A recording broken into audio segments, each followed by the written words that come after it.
Hello again, everyone. Welcome back to the Underground. This is the Afghanistan update for August 28th into the 29th. This is probably going to be one of the last ones that we do as the situation is rapidly concluding, for better or for worse. So I just wanted to give a good, solid update with what little information we have before things turn sour.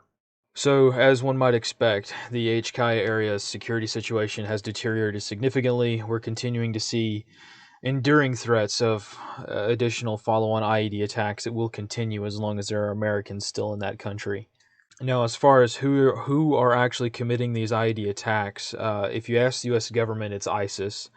However, being on the outside looking in, a lot of people who are not familiar with how Afghanistan works, people will listen, and they will listen to the pundits on the TV when they say that the Taliban and ISIS are enemies. And that's largely true. The Taliban has been fighting ISIS for a very long time in Afghanistan, really ever since they popped up a few years ago. However, relationships in Afghanistan, like I mentioned days ago, change with the wind. And right now, it would actually be a benefit for the Taliban to allow ISIS to attack the United States. The only reason holding them back is the Taliban, allegedly, based on all the books we've read and the pundits we've listened to, well, the Taliban hate ISIS, right? Well, think about it this way. So if the Taliban let or facilitate ISIS to attack the Americans, what do they get? Okay, well, for one, they make the United States look bad. And for the Taliban, that's always been a goal of theirs. Okay, what else do they get? Well, they kill as many Americans as possible. Again, something the Taliban would love to see.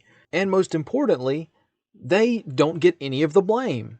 So even though it might be an analytical leap to say that the Taliban is working with ISIS to attack the Americans, that might be a leap right now, generally speaking, it wouldn't be out of the question to consider it. Because here's the thing, the Taliban are the Taliban. They lie, that's what they do. Anyone who trusts the Taliban, even a little bit, on anything, is a complete lunatic. And it does not take a high-level analyst to figure this out. This is common sense.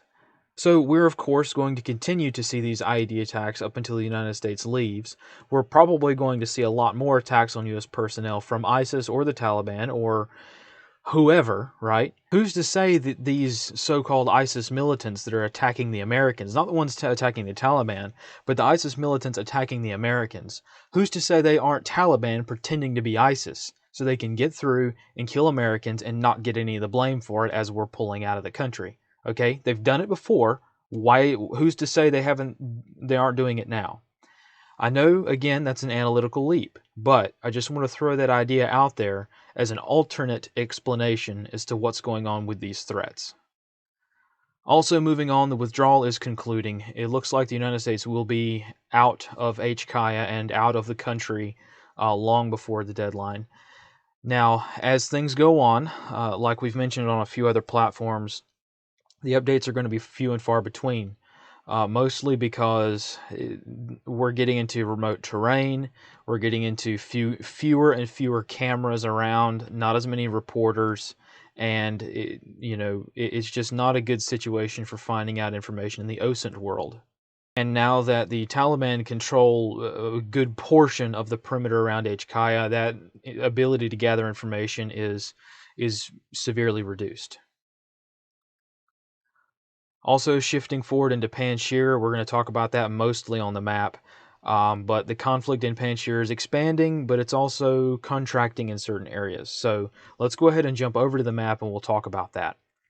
All right, so here on the map, really not that much information that we even have at this point. The Taliban now control a lot of this space. I haven't been able to figure out exactly where the Taliban positions are, but we have been able to determine that this intersection right here is closed to traffic. They've completely shut it down, and their ECP has, or their security checkpoint for the Taliban has pushed out to somewhere over here. possibly further up Airport Road, but this road is completely clear of traffic due to the Taliban. This main gate is also completely closed to all traffic as far as we can tell. You can read other OSINT reports about which gates are still open at HKIA. From what we're seeing, it looks like we're done. It looks like that all the gates are closed and we're pretty much done here. So let's go ahead and talk about Panjshir for a bit, because that's going to be a point of concern moving forward. So pushing north into Panjshir here. Sorry, the labels are not showing up here in WinTAC spectacularly well, but this is Panjshir Valley. Now, the Taliban have been massing down here in the south, but I don't really want to use the word massing because we haven't seen very many soldiers staying here. We have gotten a few videos on social media from Taliban social media accounts showing them in this general vicinity, but again, it's really hard to geolocate because they're filming it on cameras from like 1998. Also up here, we've got limited reports of fighting going on.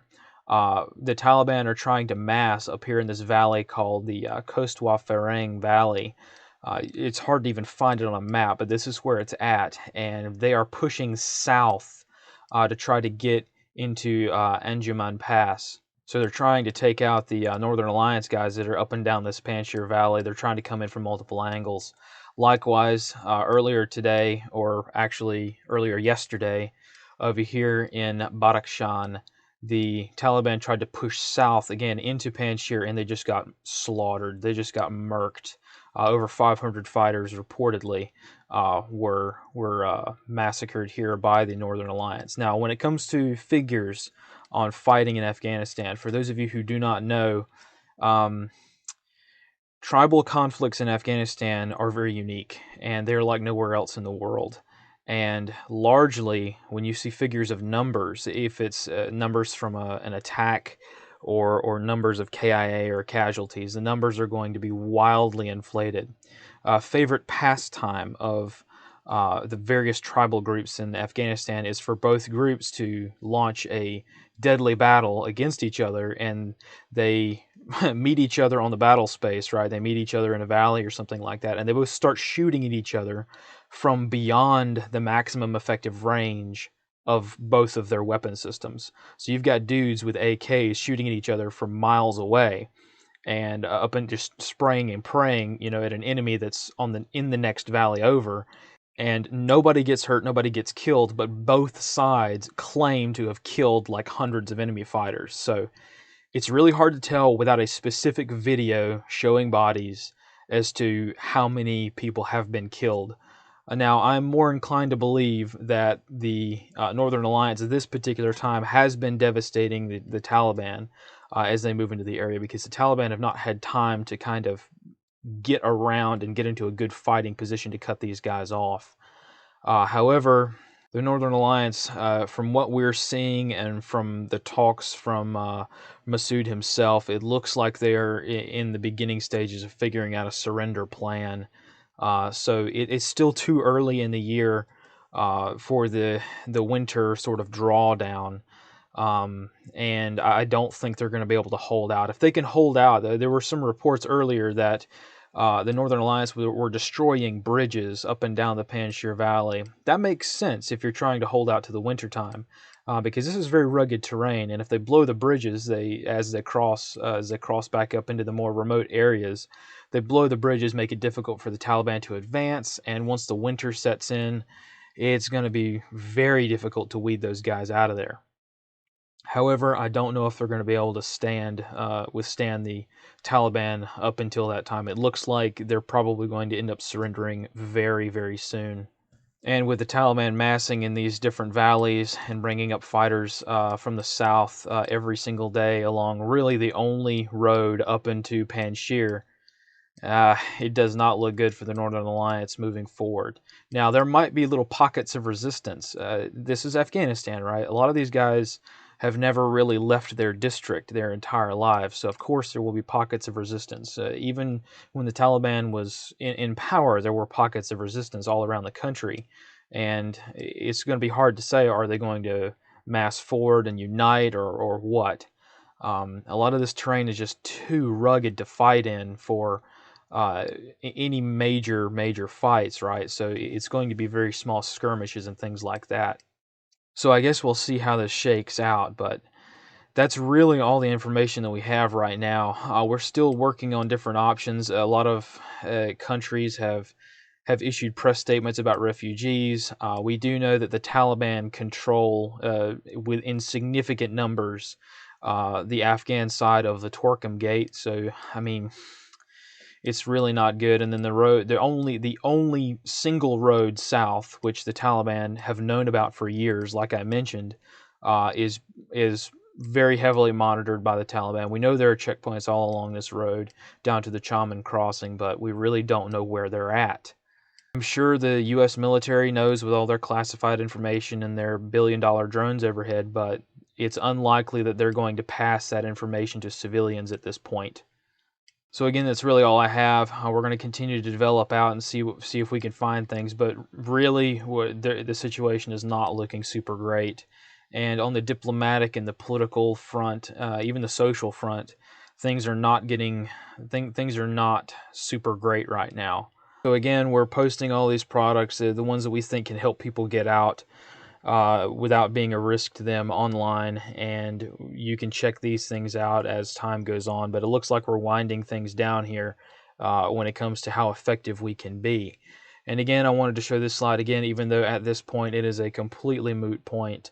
And before we conclude for today, I wanted to convey a few thoughts. I know that right now, like I myself mentioned a while ago, everyone on the internet has an opinion, and not very many people want to listen to some random dude on the internet rant and rave about things. But I do think that some of these thoughts might be helpful for people to hear, or if maybe not helpful, at least they might resonate with some people. So the back end of this YouTube video will be a sort of mini podcast on some ideas that I think are important.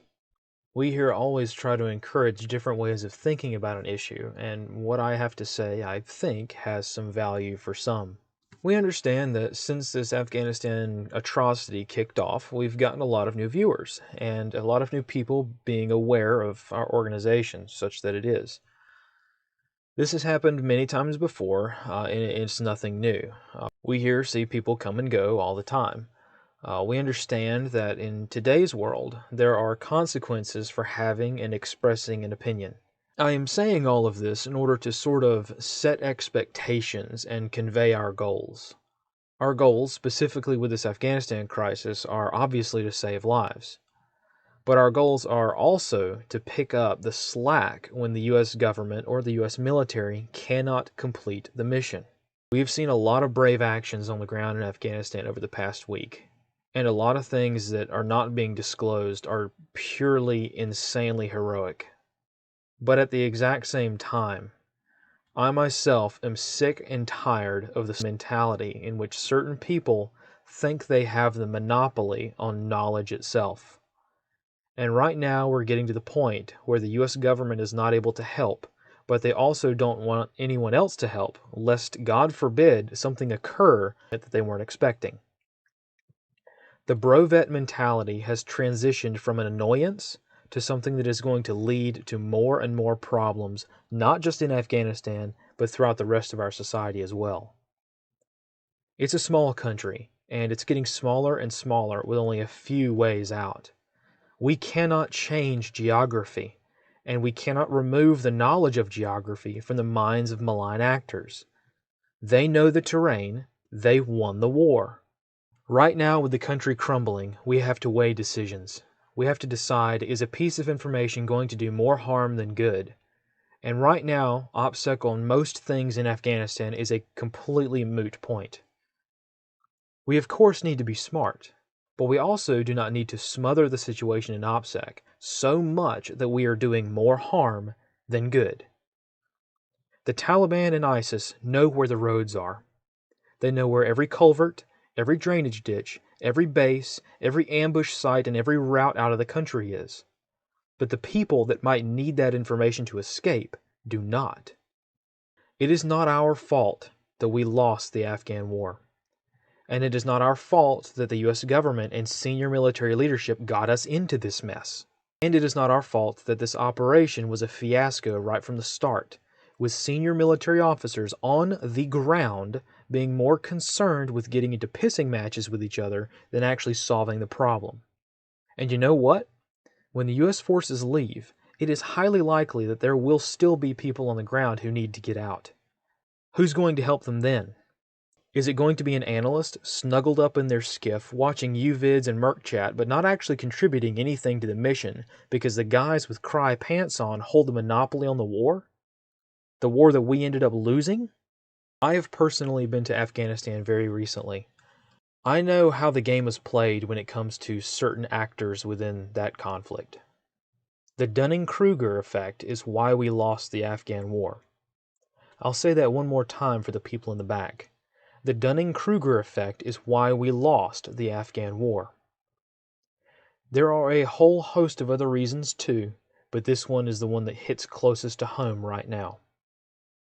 And right now, it is also why a lot more innocent people are going to get killed before this is all over. We will never forget that the United States and military leadership was always planning to leave people behind. The only reason that evacuations were started in the first place is because the U.S. military got caught trying to sneak out. They never planned to evacuate any significant number of Americans. They planned to evacuate the embassy, hop on a C-17 at HKIA, and leave. But they got caught, and the videos of people falling off airplanes caused a PR disaster that forced the politicians and the military to act. And that right there is something that both civilians and service members alike would do well to remember. Atrocities bring out the best and worst kinds of people, and we ourselves have experienced far more of the latter than the former during this crisis. The people that we expected to solve this problem have let us down. The guys at the bottom of the totem pole in the military, civilians, and the kindness of strangers has saved more Americans than anyone ever could have expected. And since the Afghanistan fiasco, specifically the failures of leadership, are becoming an allegory for problems here at home, we should all do well to remember that. The Afghanistan disaster is a result of the concerns we've been expressing for months. And when this thing is over, the problems within our institutions will still exist. I know this is not a very nice way to end today's video, but that's the mood for the week, I guess. This situation is raw and riddled with all kinds of emotions, and our anger here is second to none. And sometimes people have to get things off their chest, sort of like what I'm doing right now, I suppose. But at the end of the day, the world is a violent and nasty place, and emotions do not solve many problems. We can be angry at Congress or the President or the Taliban or ISIS, but that anger does not change things. Like I mentioned in the regular intel brief from just a few days ago, this Afghanistan fiasco is bringing up a lot of stuff. It's airing a lot of dirty laundry, and these things are not pleasant to even think about, much less talk about in the open. So for those of you who have stuck around this far and have found this information to be useful, thank you. We are absolutely grateful for everyone who has stuck around and helped us out over the years, especially as we have recently started taking on more projects and expanding into new areas. We will continue to try to do good work in the best way that we know how, even if that work upsets a few people that would rather us not expose their incompetence or naivety.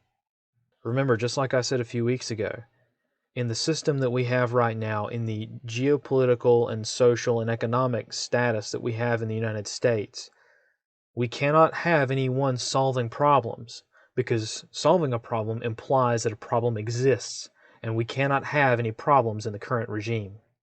This kind of mentality and this idea is trickling down to institutions that we didn't think it would ever trickle down to. Not everyone has to agree with us, nor would we ever want that.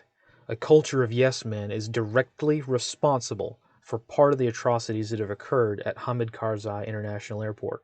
We would also like everyone, ourselves included, to expand their thought process to include new ideas or alternative ways of thinking about a problem. Even if that thought process leads us to thinking about things that we would rather remain blissfully ignorant of. The times in which we live are tough.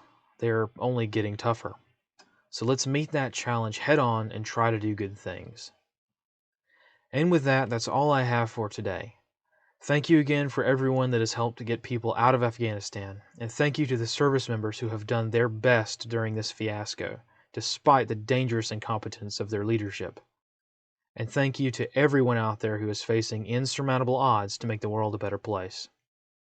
So keep on moving forward, and we will see you next time. And as always, fight in the shade.